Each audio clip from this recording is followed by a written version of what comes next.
नमस्कार। आज के इस वीडियो लेक्चर में आप सभी का सादर अभिनंदन। प्रिय शोधार्थियों और विद्यार्थियों, जैसा कि हम सभी को विदित है कि पिछले वीडियो लेक्चर्स में हमने एजुकेशनल रिसर्च पैराडाइम को डिस्कस किया। उसके अंतर्गत हमने एजुकेशनल रिसर्च पैराडाइम का कंसेप्ट, उसकी परिभाषा तथा उसके फिलोसॉफिकल बेसिस को समझा। उसके अंतर्गत हमने पॉजिटिविज्म और इंटरप्रेटिविज्म की भी चर्चा की। तो आज हम एक नए पैराडाइम की चर्चा करेंगे, एक नए एजुकेशनल रिसर्च पैराडाइम की चर्चा करेंगे। इस नए एजुकेशनल रिसर्च पैराडाइम का नाम है critical theory paradigm. Critical theory paradigm को हिंदी में आलोचनात्मक सिद्धांत प्रतिमान भी कहा जाता है। इसे ट्रांसफॉर्मेटरी पैराडाइम और इमेंसिपेटरी पैराडाइम भी कहा जाता है। तो सबसे पहले यदि इसके फिलोसॉफिकल अजम्पशंस की बात करें तो उससे पहले हमें इसके एमर्जेंस को समझना होगा कि किस प्रकार पॉजिटिविज्म और इंटरप्रेटिविज्म के आने के बाद ये जो क्रिटिकल थियरी पैराडाइम है ये कैसे एग्जिस्टेंस में आया, किस प्रकार इसका एमर्जेंस हुआ, किस प्रकार इसका उद्भव हुआ। तो आइए समझते हैं इसको। पॉजिटिविज्म और इंटरप्रेटिविज्म के आने के बाद कुछ स्कॉलर्स ने इन डोमिनेंट पैराडाइम को क्रिटिसाइज किया। यदि उदाहरण के तौर पर देखें तो गिलियन ने 1982 में कहा कि कुछ रिसर्च स्टडीज़ जिनके आधार पर कुछ सोशोलॉजिकल और साइकोलॉजिकल थियरीज़ का जो डेवलपमेंट हुआ है वे रिसर्च स्टडीज़ एक्चुअली क्या थी? एक्चुअली वे research studies white male intellectuals द्वारा, है ना, वाइट मेल इंटेलेक्चुअल्स द्वारा मेल सब्जेक्ट्स को स्टडी करने के आधार पर डेवलप की गई थी। यदि यूनाइटेड स्टेट्स की बात करें तो यूनाइटेड स्टेट्स में जो अफ्रीकन अमेरिकन्स रहते हैं उन्होंने ये कहा कि जो भी रिसर्च पॉलिसीज़ आई हैं या जो रिसर्च प्रोजेक्ट्स आए हैं उनसे कभी उन्हें कोई लाभ नहीं मिला। क्यों नहीं मिला? क्योंकि वो रिसर्च पॉलिसीज़ और रिसर्च प्रोजेक्ट्स हमेशा से रेशियली बायस्ड थे। इसी प्रकार यदि अफ्रीका की बात करें तो अफ्रीका में ये जो डोमिनेंट रिसर्च पैराडाइम है, स्कॉलर्स ऐसा कहते हैं कि ये जो डोमिनेंट रिसर्च पैराडाइम्स हैं इन्होंने अफ्रीकन कम्युनिटीज़ के वेज ऑफ नोइंग को, मतलब उनके जानने के तरीकों को, उनके ज्ञान को मार्जिनलाइज्ड कर दिया। इसके परिणाम स्वरूप जो रिसर्च प्रोजेक्ट्स या रिसर्च पॉलिसीज़ आई वो कैसी थी? वो उनकी आवश्यकताओं को देखते हुए अप्रासंगिक थी। तो यदि हम इन सारी सिचुएशंस को देखें, यदि हम इन सारी सामाजिक परिस्थितियों को देखें तो हम ये समझ सकते हैं कि इन सारी परिस्थितियों के परिणाम स्वरूप क्रिटिकल थियरी पैराडाइम का एमर्जेंस हुआ। क्रिटिकल रिसर्च पैराडाइम अपने आप में उन सभी रिसर्च डिज़ाइंस को, रिसर्च डिज़ाइंस का मतलब है उन सभी रिसर्चेस को अपने आप में सम्मिलित कर लेता है जो ऐसे दर्शन तथा ऐसी थियरीज से इंस्पायर्ड है, ऐसी थियरीज से इन्फ्लुएंस्ड है जिनकी एक ही कॉमन थीम है। वो क्या कॉमन थीम है? कि सामूहिक क्रियाओं द्वारा समाज में परिवर्तन लाना, to transform the society through group actions. और ऐसी ही एक थियरी का नाम है मार्क्सिज्म, जिसे हिंदी में मार्क्सवाद भी कहा जाता है। क्या है ये Marxism? German philosopher Karl Marx का ये विश्वास था कि जब रूलिंग क्लास जो होती है, मतलब जो एम्पावर्ड क्लास होती है, जो शासक वर्ग होता है, जब वह इकोनॉमी पर कंट्रोल कर लेता है, मतलब जब वह उत्पादन के साधनों पर कंट्रोल कर लेता है तो वह मानसिक उत्पादन, ज्ञान के मानसिक उत्पादन को भी कंट्रोल कर लेता है। यानी कि जो मेंटल प्रोडक्शन ऑफ नॉलेज है उसको भी वो कंट्रोल कर लेता है। इसका क्या अर्थ है? इसका अर्थ ये है कि यदि समाज में एम्पावर्ड रूलिंग क्लास है, यदि इकोनॉमी पर उसका कंट्रोल है तो वो साथ ही साथ किस पर कंट्रोल कर लेगा? वह ज्ञान पर भी कंट्रोल कर लेगा। मतलब जिस ज्ञान को वो ऑथेंटिक कहेगा वही ज्ञान ऑथेंटिक माना जाएगा, जिस ज्ञान को वो वैलिड और रिलायबल कहेगा उसी ज्ञान को रिलायबल और वैलिड या ऑथेंटिक ज्ञान माना जाएगा। निस्संदेह यह जो उत्पादित ज्ञान है या यह जो मेंटल प्रोडक्शन ऑफ नॉलेज है जो कि रूलिंग क्लास द्वारा प्रतिपादित की गई है, यह आगे चलकर अन्य समाज की नॉलेज को क्या कर देती है? ये प्रभावहीन बना देती है और अपने डोमिनेंस को, अपने आधिपत्य को बरकरार रखने की कोशिश करती है। मार्क्सिज्म के अंतर्गत जो डोमिनेंट रिसर्च पैराडाइम्स हैं उनके डोमिनेंस को और अन्य संस्कृतियों में उपजे ज्ञान की प्रभावहीनता को बहुत अच्छे से समझा जा सकता है। इसके अतिरिक्त जो क्रिटिकल थियरी पैराडाइम है उसमें कुछ अन्य थियरीज भी हैं। वो कौन कौन सी हैं? क्रिटिकल थियरी है, फेमिनिस्ट थियरीज हैं, फ्रायरियन थियरीज है, पोस्ट कॉलोनियल थियरीज हैं और रेस स्पेसिफिक थ्योरीज आदि प्रमुख हैं।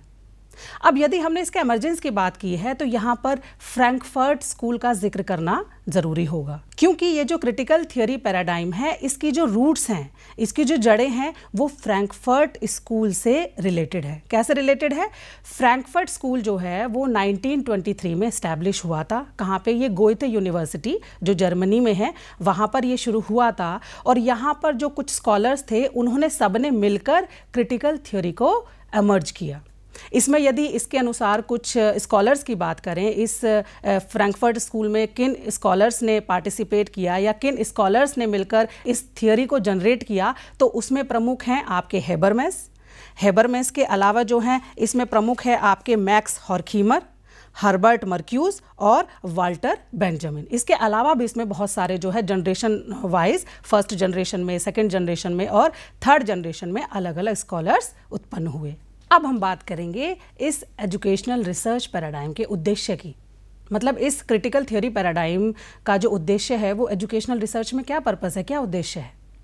तो द क्रिटिकल थियरी पैराडाइम के समर्थकों का ये मानना है कि आज हम जिस ग्लोबल क्राइसिस का सामना कर रहे हैं, है ना, जो हमारे सामने दिन प्रतिदिन नए नए संकट आ रहे हैं, उसके लिए ये आवश्यकता है कि हम केवल ऐसे ग्रेजुएट्स ना प्रोड्यूस करें जो कि कुछ साइंटिफिक रिसर्च करें, जैसे कि क्वालिटेटिव और क्वांटिटेटिव रिसर्चेस करें, बल्कि आज की एजुकेशनल रिसर्च की एक बहुत ही महत्वपूर्ण चुनौती ये है, हमें शोधार्थियों में और शिक्षकों में क्रिटिकल थिंकिंग यानी कि आलोचनात्मक चिंतन और कल्पनात्मक चिंतन का विकास करना है।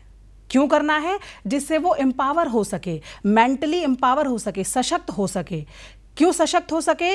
इसलिए सशक्त हो सकें जिससे कि वे कुछ प्रश्नों पर विचार कर सकें। कैसे प्रश्नों पर विचार कर सकें? कि भाई जो वर्तमान पॉलिसीज़ हैं, जो सोशल पॉलिसीज़ हैं या प्रैक्टिसेस हैं, जो आपकी परंपराएं हैं, कार्यप्रणाली हैं, उनके द्वारा किसके हितों या अधिकारों की पूर्ति नहीं की जा रही है। ठीक है? तो कहीं ना कहीं जो क्रिटिकल रिसर्च पैराडाइम है यह क्या करता है, अपने शोध में, है ना, इसके अंतर्गत आने वाले जो शोध हैं उसमें इन्हीं इश्यूज को संबोधित करते हुए एक डीप डेमोक्रेसी की बात करता है। डीप डेमोक्रेसी का मतलब क्या है? जिसमें जो अन्यायपूर्ण सामाजिक संरचनाएं, परंपराओं और कार्य प्रणालियों की पहचान कर उन्हें रूपांतरित करने पर बल दिया जाता है। क्रिटिकल थ्योरी पैराडाइम का प्राइमरी पर्पस समाज में व्याप्त उन ग्रॉस पावर रिलेशंस को आइडेंटिफाई करना है ना। ग्रॉस पावर रिलेशंस कौन, किस तरह के जो गूढ़ या जो कहिए स्थूल शक्ति संबंध हैं उनको पहचानना है, और केवल पहचानना ही नहीं है, उनका विरोध करना है। और केवल विरोध करना ही नहीं है, उनका क्या करना है, उनको परिवर्तित करने के लिए अपना कंट्रीब्यूशन भी देना है। जिससे क्यों करना है ऐसा? क्योंकि इन्हीं ग्रॉस पावर रिलेशंस की वजह से समाज में ethically questionable profit making activities का जन्म होता है। क्या है प्रॉफिट मेकिंग एक्टिविटीज़? मतलब कुछ जो लोग हैं या कुछ पर्टिकुलर जो ग्रुप ऑफ पीपल हैं वो अपने फ़ायदे के लिए कार्य कर रहे हैं, लेकिन वो जो प्रॉफिट मेकिंग एक्टिविटीज़ हैं वो कैसी हैं? इथिकली क्वेश्चनेबल हैं। इसका मतलब वो इथिकली मॉरली सही नहीं है, गलत है। और इन्हीं एक्टिविटीज़ की वजह से आगे चलकर क्या होता है, सोशल इनइक्वालिटीज़ और सोशल इनजस्टिस का उद्भव होता है ना। तो हम ये समझ पा रहे हैं कि जो क्रिटिकल थियरी पैराडाइम है एक्चुअली उसका मेन पर्पस है कि एजुकेशनल रिसर्च में क्रिटिकल थियरी पैराडाइम शोधार्थियों में, विद्यार्थियों में या शिक्षकों में वो इमेजिनेटिव और क्रिटिकल थिंकिंग को इनकरेज करता है। इसीलिए ये रिसर्चेस करने का जो औचित्य है वो हम एजुकेशनल रिसर्च में इसको स्थापित कर सकते हैं। अब हम बात करेंगे क्रिटिकल थ्योरी रिसर्चेज में प्रोसेस ऑफ राइटिंग की। मतलब इसको लिखते कैसे, किस तरह से थीसिस या डिसर्टेशन लिखी जाती है। देखिए, जो क्रिटिकल रिसर्चेज होती हैं उसमें प्रोसेस ऑफ राइटिंग जो होती है वो इंटरप्रेटिव पैराडाइम की तरह ही होती है, लेकिन इसमें एक एडिड डायमेंशन होता है। वो एडिड डायमेंशन क्या होता है? वो होता है आपका क्रिटिकल डायमेंशन। इसका मतलब क्या है कि इसमें जो रिसर्चर है या शोधकर्ता जो है वो क्या करता है, एस्टैब्लिश्ड पॉलिसीज और प्रैक्टिसेस पर आइडियोलॉजी क्रिटिक करता है। मतलब उनकी वैचारिक समीक्षा करता है और उनका क्रिटिकल एनालिसिस करता है ना। एक क्रिटिक एंगल से उसको देखता है। किसको देखता है? उस मुद्दे को जिस पर वह रिसर्च कर रहा है या रिसर्च करने जा रहा है। ओके, तो इसका मतलब ये है कि यहाँ पर रिसर्चर अपनी जो एक कॉन्शियसनेस है, और कैसी कॉन्शियसनेस है, अपनी क्रिटिकल कॉन्शियसनेस को रेज करता है ना, क्रिटिकली काम को करने की कोशिश करता है, काम को करने का प्रयास करता है और एक बेहतर समाज के नैतिक परिदृश्य का निर्माण करता है। अब यह कार्य वह दो तरह से कर सकता है। कैसे? एक तो इंडिविजुअली कर सकता है और एक कोलैबोरेटिवली कर सकता है। यदि कोलैबोरेटिवली की बात करें तो कोलैबोरेटिव किसके साथ कोलैबोरेट करेगा? वह उन पार्टिसिपेंट्स के साथ कोलैबोरेट करेगा, वह उस कम्युनिटी के साथ कोलैबोरेट करेगा, मतलब जो लेस एम्पावर्ड हैं, है ना। तो कोलैबोरेशन किसके साथ? Collaboration with less empowered others, उनके साथ ये कार्य करता है। तब इस तरह की रिसर्चेस को कहा जाता है critical action research. Critical action research में जो शोध करता है वो कैसे कार्य करता है? वो एक एडवोकेट की तरह कार्य करता है, वो एक चेंज एजेंट की तरह कार्य करता है, वो एक फैसिलिटेटर की तरह कार्य करता है। जो क्या करता है? जो कि एक अधिक इक्विटेबल, फेयर और सस्टेनेबल जो सोसाइटी है उसके लिए तर्क करता है और एक सही मार्ग प्रशस्त करने की कोशिश करता है। और यहाँ पर जो रिसर्चर है वो क्या करता है? उस जटिल सामाजिक मुद्दे के प्रति एक क्रिटिकल सेल्फ कॉन्शियसनेस है ना, जो अपनी आत्म जागरूकता है ना, उसको और अपनी क्रिटिकल अंडरस्टैंडिंग को, है ना, आलोचनात्मक समझ को वो प्रदर्शित करता है अपने वर्क में, है ना। उन चीज़ों को लिखता है कि वो उस जटिल मुद्दे के प्रति क्या सोच रहे हैं। और यहाँ पर केवल क्रिटिकल अंडरस्टैंडिंग और क्रिटिकल रिफ्लेक्शन ही काफ़ी नहीं है। यहाँ पर रिसर्चर उन नैतिक सिद्धांतों का प्रतिपादन भी करता है, मतलब उन नैतिक सिद्धांतों के लिए जो है एक मार्ग प्रशस्त करता है जो ये बताते हैं कि क्या नहीं होना चाहिए के स्थान पर क्या होना चाहिए। तो कहने का अर्थ ये है कि जो क्रिटिकल एक्शन रिसर्च होती है उसमें बेसिकली जो रिसर्चर है वो क्या करता है? एक्शन लेता है ना, ट्रांसफॉर्म करने के उद्देश्य से एक्शन लेता है। यदि हम इसको क्लासरूम से थोड़ा सा लिंक करें तो एक टीचर एज अ रिसर्चर जो है इंक्लूसिव पेडागोजी, है ना, कल्चरल इंक्लूसिवनेस, क्रिटिकल पेडागोजी या सोशल जस्टिस जैसे मुद्दों पर इसमें रिसर्च कर सकता है। अब यहाँ पर जो हमने प्रोसेस ऑफ राइटिंग की बात की है, यहाँ पर प्रोसेस ऑफ राइटिंग इस तरह की होनी चाहिए कि जो रीडर्स है, जो पढ़ने वाला है, जो उस थीसिस को पढ़ रहा है, उसके अंदर भी क्रिटिकल अवेयरनेस और क्रिटिकल एनालिसिस की समझ उत्पन्न होनी चाहिए। यह ज़रूरी है इस तरह की रिसर्चेस के लिए। तो ये हमने बात करी क्रिटिकल थ्योरी पैराडाइम के उद्देश्य की। अब हम बात करते हैं अपने बहुत ही इंपॉर्टेंट टॉपिक पर, बहुत ही इंपॉर्टेंट पॉइंट पर, जो इसका सब टॉपिक है, that is called philosophical assumptions.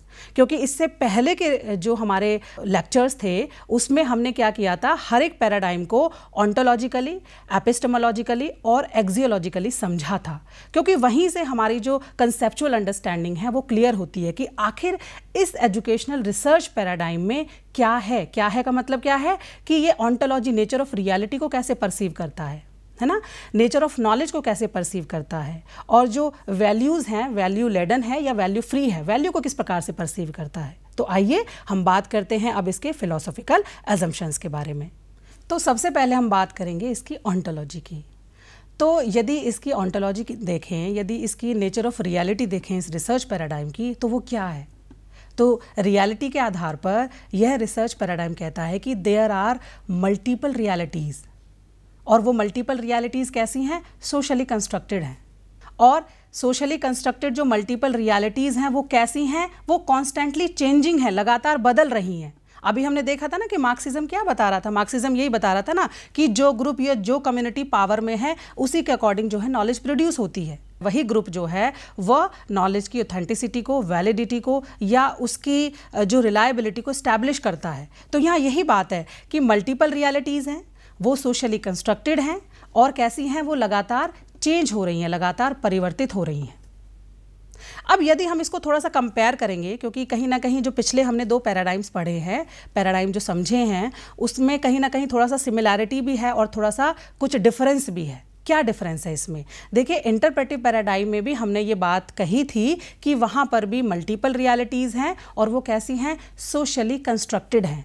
लेकिन वहाँ पर जो हमने मल्टीपल रियलिटीज़ की बात कही थी, सोशली कंस्ट्रक्टेड मल्टीपल रियलिटीज़ की बात कही थी, वो कैसी हैं? वो पर्सनल या ग्रुप फॉर्मेशन के द्वारा प्रोड्यूस होती हैं। मतलब जो पर्सनल बिलीव्स हैं, वैल्यूज़ हैं, जो आपके इंटरप्रिटेशंस हैं, उनसे वो रियलिटीज़ पता चलती हैं। यहाँ पर पर्सनल की बात नहीं है ना। यहाँ पर बात कैसी है कि वो जो रियलिटीज़ है वो बाहर दिख रही है, मतलब समाज में क्या हो रहा है वो दिख रहा है। इसका मतलब कहीं ना कहीं ये है कि इसकी जो ऑन्टोलॉजी है वो पॉजिटिविज्म की तरह आउट देयर को फॉलो करती है। आउट देयर मतलब रियलिटी बाहर है, रियलिटी विजिबल है, दिख रही है। ऐसा नहीं है कि गुड स्ट्रक्चर्स नहीं है, गुड स्ट्रक्चर्स भी हैं, इनविजिबल स्ट्रक्चर्स भी हैं, लेकिन उन तक पहुँचने से पहले भी जो समाज में जो व्याप्त है वो सब कुछ दिख रहा है। पता चलता है कि कहीं ना कहीं इनइक्वालिटी है, कहीं ना कहीं डिसएम्पावरमेंट है, कहीं ना कहीं इनजस्टिस है। तो हम ये कह सकते हैं, यदि इसको थोड़ा सा कंट्रास्ट रूप में देखें, कि पॉजिटिविज्म की तरह इसकी ऑन्टोलॉजी कहती है कि रियलिटी इज आउट देयर, बाहर है, लेकिन इंटरप्रेटिविज्म की तरह ये पैराडाइम कहता है कि जो रियलिटी है वो कैसी है, सोशली कंस्ट्रक्टेड मल्टीपल रियलिटीज़ हैं जो कि लगातार चेंज हो रही है। इसका अर्थ यहाँ पर यह भी है कि जो रियलिटीज़ हैं वो सारी की सारी जो रियलिटीज़ है वो सही नहीं है। इसका मतलब है कि कुछ बिलीव्स और वैल्यूज़ हैं, उनको जो है कुछ विशेषाधिकार प्राप्त हो जाता है, और कुछ बिलीव्स और वैल्यूज़ जो हैं वो कैसी होती हैं, अंडर रिप्रेजेंटिंग रह जाती है। वो डिपेंड किस पर करता है, उस पावरफुल ग्रुप पर जिसने अदर जो वेज ऑफ नोइंग है उस पर अपना आधिपत्य जमा लिया है। तो इस तरह से हम जो है इसकी ऑन्टोलॉजी को समझ सकते हैं। यदि इसकी ऑन्टोलॉजी को और थोड़ा सा समझना चाहे तो इसकी जो ऑन्टोलॉजी होती है वो कैसी होती है, मल्टीपल लेयर्ड में होती है। मल्टीपल लेयर का मतलब क्या है, ये बात हमने इंटरप्रेटिविज्म में भी कही थी, लेकिन वहाँ पर और यहाँ पर हमको अंतर समझना जरूरी है।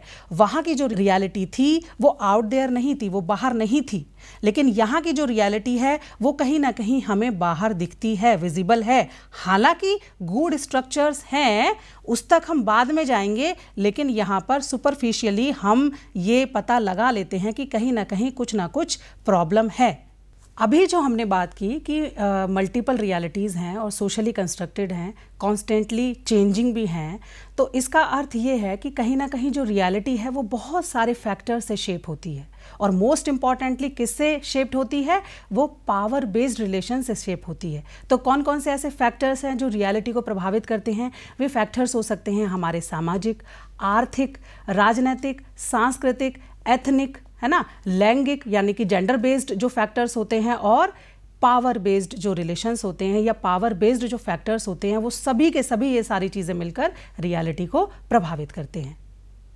अब यदि हम थोड़ा सा और बात करते हैं कि रियलिटी कैसी है, मल्टी लेयर्ड है, अभी हमने बात की थी। मल्टी लेयर्ड का यहाँ अर्थ ये है कि जो कुछ विजिबल स्ट्रक्चर्स हैं, है ना, जो कुछ सुपरफिशियल स्ट्रक्चर्स हैं वो तो विजिबल हैं, वो तो हमें दिख जाते हैं, लेकिन कहीं ना कहीं उसके नीचे कुछ ऐसे डीप स्ट्रक्चर्स होते हैं, कुछ ऐसी डीप संरचनाएं होती हैं, कुछ ऐसे अनऑब्जर्वेबल फिनोमिना होते हैं जो हमको इजीली नहीं दिख पाते। तो यही अंतर है। पॉजिटिविज्म में सब कुछ आउट देयर था, सब कुछ क्या है वो दिख रहा था। दिखते रहने का यहाँ अर्थ ये है कि यदि मान लीजिए कोई थ्योरी या प्रिंसिपल प्रतिपादित हो रहा है तो वो सभी के लिए एक है ना। यदि 100 लोग हैं, 100 पार्टिसिपेंट्स हैं, तो उनके लिए, सभी के लिए वह थ्योरी या वह सिद्धांत माननीय है। इंटरप्रेटिविज्म में मतलब ये है कि यदि 100 में से 95 लोग एक बात को मान रहे हैं और 5 लोग किसी अन्य बात को मान रहे हैं, तो 95 लोगों के साथ उन 5 लोगों की बात को भी तवज्जो दी जाएगी, है ना, उनकी बात को भी इंपॉर्टेंस दी जाएगी।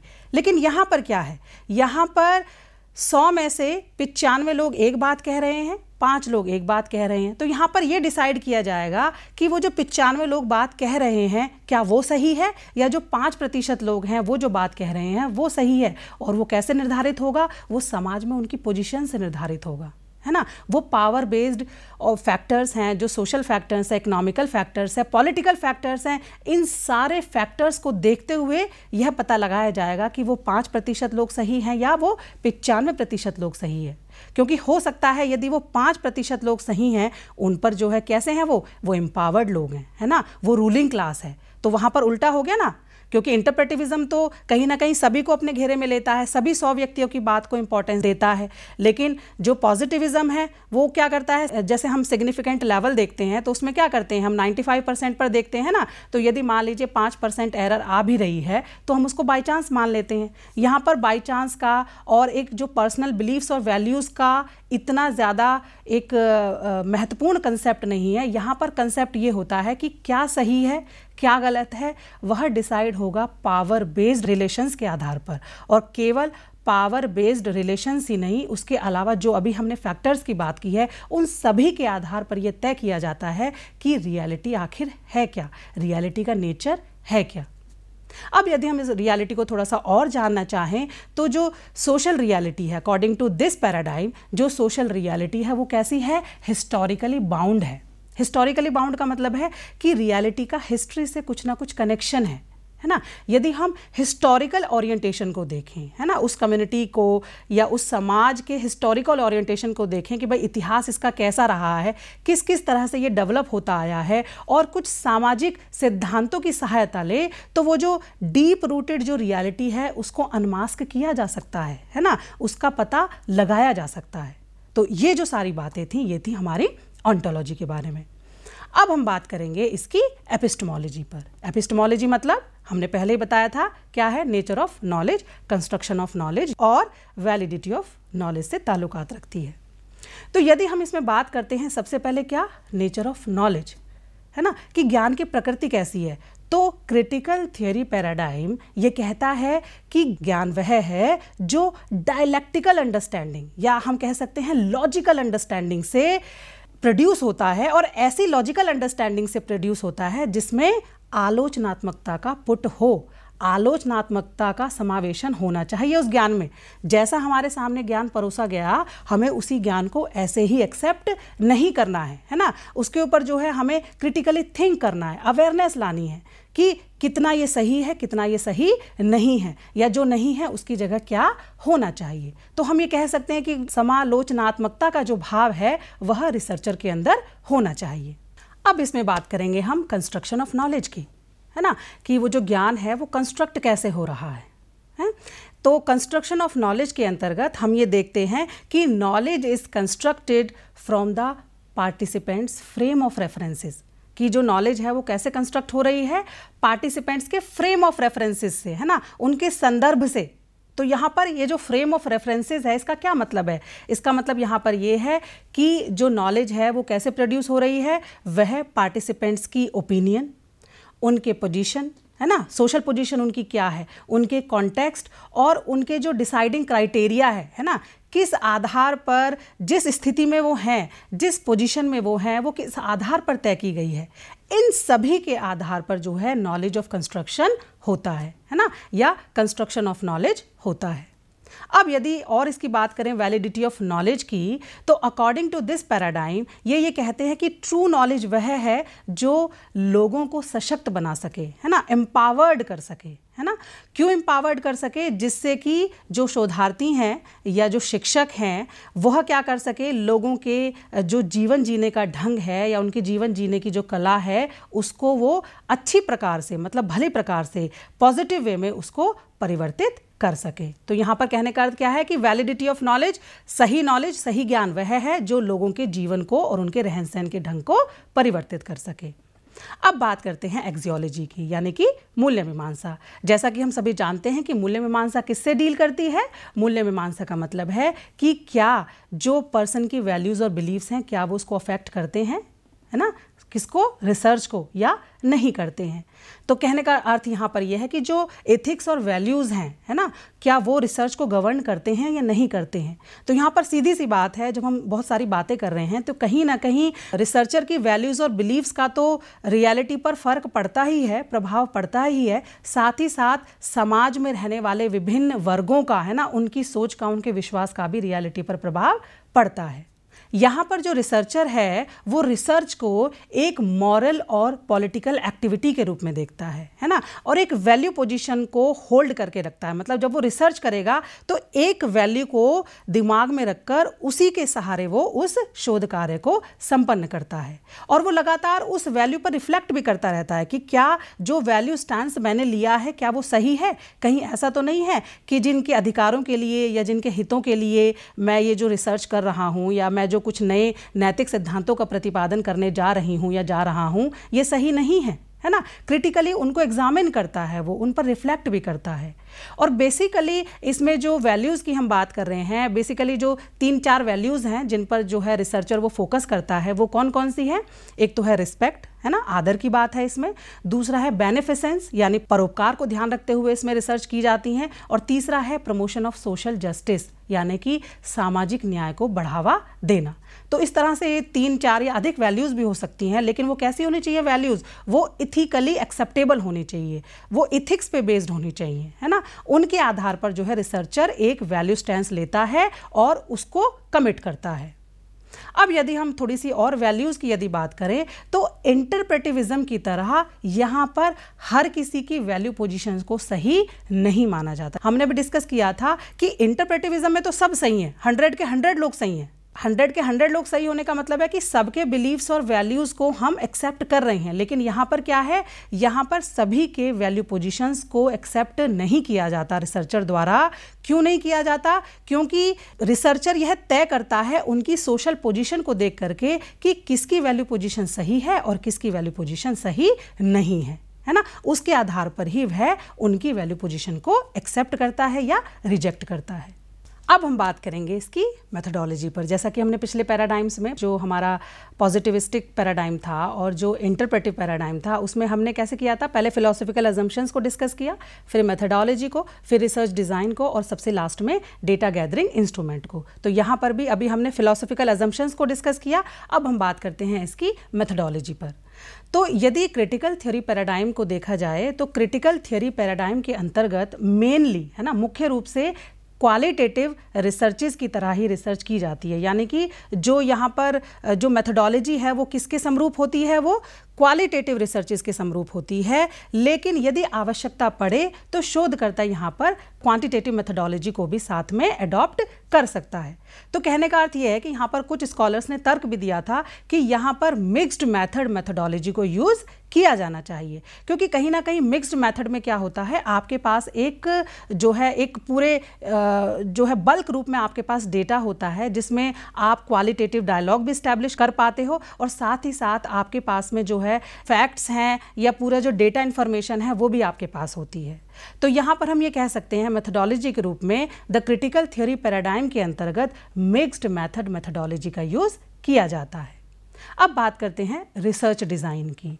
तो द क्रिटिकल थ्योरी पैराडाइम के अंतर्गत इस तरह के रिसर्चेस का प्रयोग किया जाता है जैसे participatory action researches, critical ethnography और करिकुलम रिसर्चेस। इस तरह की जो रिसर्चेस हैं ये क्रिटिकल थ्योरी पैराडाइम के अंतर्गत की जाती हैं। और सबसे अंत में हम बात करेंगे डेटा गैदरिंग इंस्ट्रूमेंट के बारे में। तो जब अभी हमने बात करी कि मेथोडोलॉजी में कैसी मेथोडोलॉजी अडॉप्ट करता है ये paradigm mixed method methodology adopt करता है, तो सेम उसी तरह से यहाँ पर जो डेटा गैदरिंग इंस्ट्रूमेंट होते हैं ये वे वही होते हैं जो हम क्वालिटेटिव और क्वांटिटेटिव यानी कि जो इंटरप्रेटिविज्म और पॉजिटिविज्म में यूज़ करते हैं। तो कहने का अर्थ यहाँ पर ज़रूरत पड़ने के आधार पर टेस्ट है, क्वेश्चनेयर है ना, ऑब्जर्वेशन है। बेसिकली ऑब्जर्वेशन कैसा होगा यहाँ पर, एक्शन रिसर्च है ना। जैसे मान लीजिए यदि क्रिटिकल एक्शन रिसर्च रिसर्चर कर रहा है तो वहाँ कैसा करेगा, वो केवल ऑब्जर्वेशन ही नहीं करेगा, वो तो और ज़्यादा इंडल्ज रूप में जो है उस अपने रिसर्च को क्रियान्वित करेगा। तो यहाँ पर पार्टिसिपेंट ऑब्जर्वेशन है, डायरीज़ और उसके अलावा डॉक्यूमेंट्स भी हो सकते हैं, पर्सनल प्रोफेशनल इंटरव्यू भी ले सकता है। तो कहने का अर्थ यहाँ पर यह है कि जो रिसर्चर है वो आवश्यकता के अनुसार क्वालिटेटिव और क्वांटिटेटिव दोनों तरह के डेटा गैदरिंग इंस्ट्रूमेंट का सहारा यहाँ पर ले सकता है। अब अंत में हम उस उदाहरण की बात करेंगे जो हम पहले 2 पैराडाइम्स में करते आए हैं। सबसे अंत में याद होगा, अंत में हमने एक उदाहरण दिया था, उसमें इंटरप्रेटिविज्म में भी और पॉजिटिविज्म में भी क्या उदाहरण था वो हमने दिया था, वहाँ पर एक फिशरमैन का उदाहरण था कि यदि फिशरमैन है ना मछलियों के सामाजिक बिहेवियर को, उनके सोशल बिहेवियर को स्टडी करना चाह रहा है तो वो क्या करेगा। यदि वो पॉजिटिविस्टिक पैराडाइम को फॉलो कर रहा है तो वो कैसे रिसर्च करेगा, यदि वह इंटरप्रेटिविज्म को फॉलो कर रहा है तो वह क्या करेगा। और यहाँ पर यदि जो फिशरमैन है वो क्रिटिकल थियरी पैराडाइम का समर्थक है तो वो रिसर्च को कैसे करेगा, मतलब उनके सोशल बिहेवियर को कैसे स्टडी करेगा। वह क्या करेगा, यहाँ पर वो जो क्रिटिकल रिसर्च पैराडाइम को फॉलो करने वाला जो रिसर्चर है वो पानी में उनके साथ उतरेगा, ठीक है, उनको ये कहेगा कि आप देखिए कि यहाँ कितना पोल्यूशन है, उनके सोर्सेज को आइडेंटिफाई करने के लिए कहेगा, उनको अवेयर करेगा और उस पोल्यूशन के जो हार्मफुल इफ़ेक्ट्स हैं उनको आइडेंटिफाई करने के लिए कहेगा। किसको, मछलियों को, है ना। और साथ ही साथ केवल आइडेंटिफाई करने के लिए नहीं कहेगा, वो इनसे ये कहेगा कि आप जो है एक लॉबी ग्रुप बनाइए और जो फिशरीज़ डिपार्टमेंट है उसके खिलाफ प्रोटेस्ट कीजिए, और साथ ही साथ वह उनके बिहाफ पर उनके जो है रिवर को क्लीन करने के लिए एडवोकेसी भी करता है। तो कहने का अर्थ यहाँ पर यह है कि यदि वह जो फिशरमैन है यदि क्रिटिकल पैराडाइम को वो अडॉप्ट कर रहा है तो यहाँ पर केवल उसका जो काम है वो रिवर के बाहर खड़े रहकर या थोड़ा सा वेट सूट पहन करके अंदर जा करके थोड़ा सा स्ट्रक्चर्ड इंटरव्यू लेकर के रियलिटी को पता लगाना नहीं है। क्रिटिकल फिशरमैन के लिए या क्रिटिकल रिसर्चर के लिए यह आवश्यक है कि वह उस कम्युनिटी का पार्ट बने, वहाँ पर जाकर जो है समाज में व्याप्त जो असमानताएं हैं, अन्याय है, उसको आइडेंटिफाई करे और आइडेंटिफाई करने के साथ साथ उसको कैसे रिजॉल्व किया जाए, कैसे उस अन्याय को न्यायोचित और फेयर सोसाइटी में बदला जाए, उसके लिए वह मार्ग प्रशस्त करता है, कहीं ना कहीं उसके लिए वह एडवोकेसी करता है। तो इस तरह से आज हमने क्रिटिकल रिसर्च पैराडाइम के बारे में जाना। आशा करती हूँ ये पैराडाइम आपको भली भांति समझ में आया होगा। अगले वीडियो लेक्चर में हम एक नए प्रकरण यानी कि एक नए पैराडाइम के साथ उपस्थित होंगे। धन्यवाद।